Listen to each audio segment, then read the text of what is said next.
Indie games are absolutely wonderful and one of the best things to come out of the games industry. Games like Bastion, Braid and Super Meat Boy paved the way for the indie scene, and because of these games we have all sorts of weird and wonderful games being made pretty much all year round. And these days indie can mean pretty much anything, from a short 2-hour narrative driven adventure to an endlessly replayable roguelike RPG with hundreds of hours of content. And here at Special Moves we do love some indie games. They are some of the best gaming experiences we've ever had. So here's 7 upcoming indie games that we think you should keep an eye on. An indie game you should definitely be looking out for, and you've probably already seen in one of the many indie select pick things that happen at E3 or Nintendo Directs or the PlayStation 1 or the Xbox One, is Children of Mortar, which is a game by Dead Mage Studios published by 11-bit, fine Polish exports. It's a sort of isometric roguelike fantasy. I know it just sounds like loads of generic words bundled together, but have a look at the aesthetic, have a look at how it plays, and you'll go, oof. It's about a guy called John and his daughter Linda. Other characters are available, but they're the ones that you start with, who are trying to find a lost family member at the summit of a mountain, been taken over by corruption. It's kind of like a procedural dungeon crawler mixed with a roguelike with these permanent upgrades that you can unlock, like you'd see in something like Dead Cells or Hades. But the way it's managed to tie in quite a lot of done to death tropes, like the whole roguelike thing, fantasy, and make it feel fresh and make it feel like it's going to be heavily involved story-wise rather than just meaningless procedural dungeons that are just a room full of blobs attached to a room full of rats, is quite good. The thing about procedurally generated games is they normally lack that cohesion and that heart, but the way that this handles each death is another option for storytelling, bit of exposition or something like an unlock. It's quite hard to pin down what it is about this game that looks so appealing, but I had an eye on it, and when I finally got to play it I was really surprised to find that it played really well. I played it co-op with Liam and we had a lovely time. I was also surprised to find out it was out on the Switch just a few weeks away actually, the summer they say, but I'm really looking forward to this one, so if you haven't checked out already, just have a look at that. It plays as good as it looks.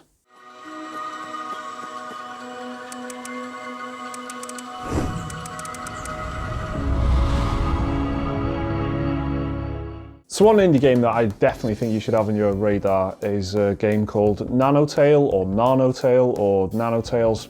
I can't quite remember. It's a game about typing though, and just to sort of solidify my status as the most boring member of the Special Moves team. It is an adventure game where you sort of go around and study things and write things down in a book and type things, and you type to attack, you type to solve puzzles, you just type to do everything. So first things first, as you can probably guess, it's not coming to consoles, it's coming to PC.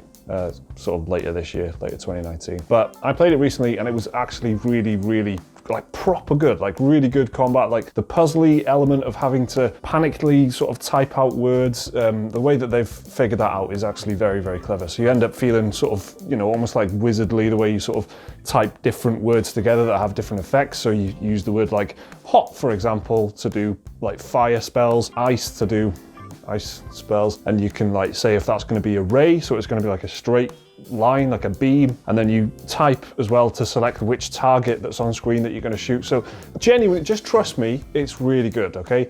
And it's something that really took me by surprise. I never played Typing of the Dead or whatever it's called, so I've never played a like typing game, like typing combat game or anything before.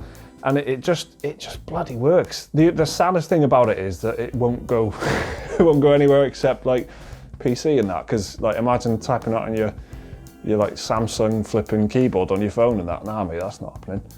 So it's doomed to stay on PC. But if you are on PC, great, get it, because it's gonna be good. I promise.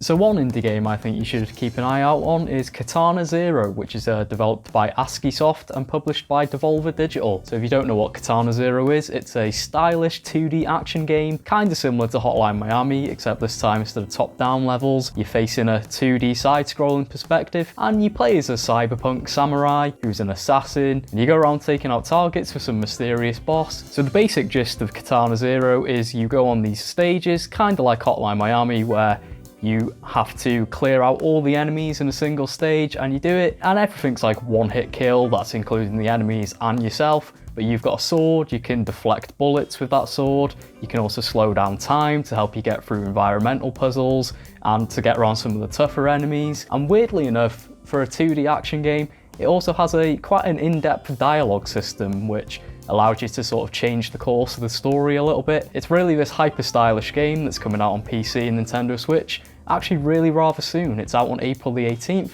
so you don't even have to wait long if you want to check it out. I'd highly recommend it, especially if you're a fan of games like Hotline Miami and Ruiner, those sort of like top-down synthwave inspired action games. So yeah, I'm actually really looking forward to this one. So yeah, Katana Zero, check it out.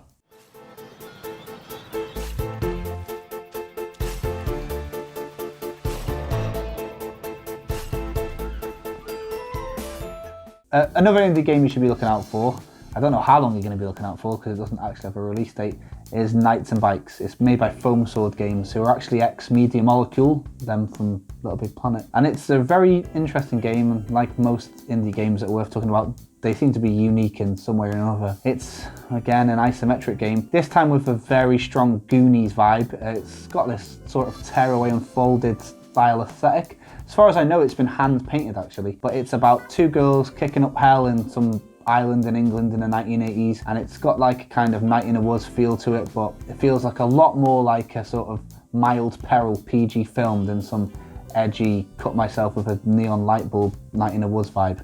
That actually happens in Night in the Woods. I wasn't just saying that. The thing about the game that I liked was that it had a dedicated high five button, that at any time the two players could hold circle and they would high five. You also got to do mini golf in the game and feed geese. It had this really nice way of mixing something very real like mini golf, something very real like mini golf, and then putting a fantasy element in it. It was using like the kids' imagination in the game as a kind of mechanic. It was very interesting, and it seems like it's going to be very dense story-wise and have a nice tale. I don't really know what is going to happen in it, because that's the thing about this game. I was surprised nearly every 5 minutes they were adding in little features like you could feed some geese or you could throw a frisbee at someone's head. I didn't know where it was going, and I like games like that. I like to not know what's going to happen, but it seems to have been going down some fantasy route and I'd like to see more.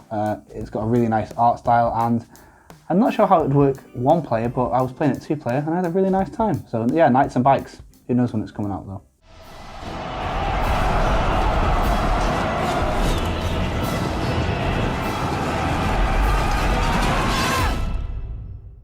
Another great game, which I don't know if it really is it doesn't qualify as an indie game, but it's Conan Concord, which is a survival RTS game. And that might ring a bell if you've ever played or seen They Are Billions. It's a game about building a base, you know, putting your defenses out, recruiting some soldiers and stuff, setting up your economy, but periodically you get attacked by waves of just terrifying monsters and stuff. So in They Are Billions, it's of course billions of zombies. In this, it's Conan, so it's like giant scorpions, dudes with spears, dudes with horses and spears, dudes with you know, other stuff like magic powers and stuff. It's really a lot of fun. I had a little chance to play it, ended up playing it for an hour, which is much longer than I was expecting to play it, and I was just utterly absorbed by this game. I didn't know anything about it before I sat down to play it, and it's actually really, really good. If you enjoyed They Are Billions and you're looking for something else, or if you enjoy like RTS strategy games from the 90s and stuff, Age of Empires, Age of Mythology, all that good stuff, this is like the perfect sort of antidote to that sort of thing. I used to love playing like Battle for Middle-earth and stuff, and those sort of fantasy games, Warcraft, those fantasy games that had hero units as well, so you could recruit like, you know, your infantry and your javelin throwers and your archers and stuff. In the middle of that, you had a hero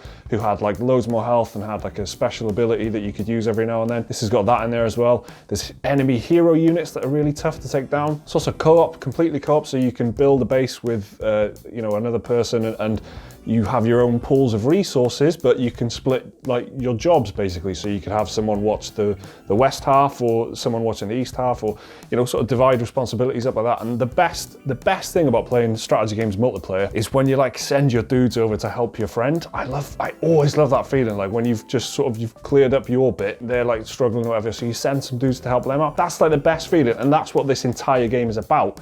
That's why you should definitely keep your eye on Conan Concord, which is out really soon actually. It's like the 30th of May or the 10th of May, depending on how right Jake and Liam are. We're just not quite sure. Jake's actually checking on his phone right now, so we'll just wait for that. Well, on charge downstairs, so it's the 30th. Yeah. It's the 30th of May. Now on text. Cool.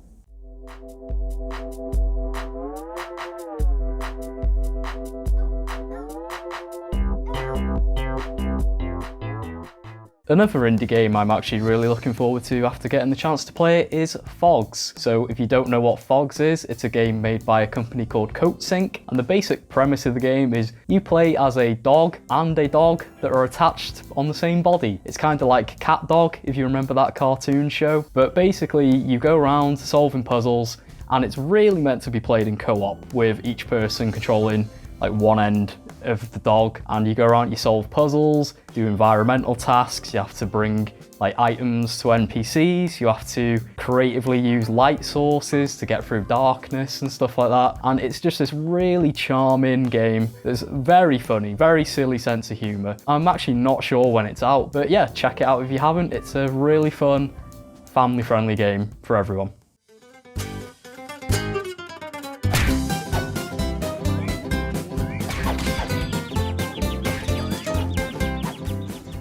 There's also one other game that we all sort of wanted to mention, is Cake Bash. Cake Bash. Can they hear me? I don't know, shout it. Cake Bash! Cake Bash, it's a good game. Carry on from there. Nah, it's just cake, just Google Cake Bash, it's good. Got it. Put the trailer on the screen. Put the trailer on the screen? Yeah. They'll be alright. Cake Bash, just Google Cake Bash, it's good.